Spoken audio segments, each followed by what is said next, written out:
আসসালামু আলাইকুম। দেশামার টিভি সংবাদে সবাইকে স্বাগত জানাচ্ছি। আমি জিহাদ হাসান। নিশোচা মুন্সিগঞ্জ জেলা শাখার মাসব্যাপী কার্যক্রম সমাপ্তি, লিফলেট বিতরণ, দোয়া ও আলোচনা সভা অনুষ্ঠিত। মুন্সিগঞ্জ থেকে মোহাম্মদ নাজমুল হাসানের প্রতিবেদন। মানসম্মত হেলমেট ও নিরাপদ গতি কমবে জীবন ও সম্পদের ক্ষতি, এই প্রতিপাদ্য নিয়ে নিরাপদ সড়ক চাই নিশোচা মুন্সিগঞ্জ জেলা শাখার উদ্যোগে মাসব্যাপী কার্যক্রমের অংশ হিসেবে লিফলেট বিতরণ, দোয়া মাহফিল ও আলোচনা সভা অনুষ্ঠিত হয়েছে। শুক্রবার বিকেলে মুন্সিগঞ্জ শহর সুপারমার্কেটের ব্যস্ততম এলাকায় লিফলেট বিতরণের মধ্য দিয়ে কার্যক্রমের সমাপ্তি ঘটে। পরে মুন্সিগঞ্জ প্রেস ক্লাব সম্মেলন কক্ষে নিশোচার প্রতিষ্ঠাতা চেয়ারম্যান ইলিয়াস কাঞ্চনের সুস্থতা কামনা, সড়ক দুর্ঘটনায় নিহতদের আত্মার মাগফিরাত ও আহতদের দ্রুত আরোগ্য কামনা করে দোয়া মাহফিল ও আলোচনা সভা অনুষ্ঠিত হয়।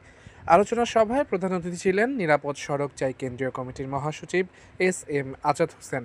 বিশেষ অতিথি হিসেবে উপস্থিত ছিলেন barrister Afroza Firoz Mita, Munshiganj press club সভাপতি মীর বাসির উদ্দিন জুয়েল, সিনিয়র সহসভাপতি আব্দুর রশিদ মামুন, সাবেক সভাপতি কাজী সাব্বির আহমেদ দীপু, সাবেক সাধারণ সম্পাদক অ্যাডভোকেট আবু সাইদ দেওয়ান সোহান ও দপ্তর সম্পাদক মোহাম্মদ মাসুদ রানা। সভায় সভাপতিত্ব করেন নিশোচা মুন্সিগঞ্জ জেলা শাখার সভাপতি মোহাম্মদ আতিকুর রহমান টিপু এবং সঞ্চালনা করেন সাধারণ সম্পাদক মোহাম্মদ সাইফুর রহমান।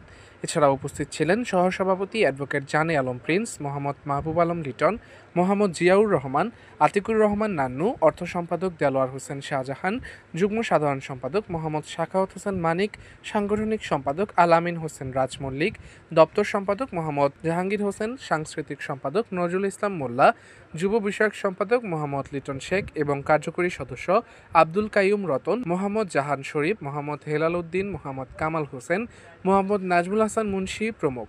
বক্তারা বলেন, সড়ক দুর্ঘটনা কোনো নিয়তি নয়, বরং সচেতনতার অভাবের ফল।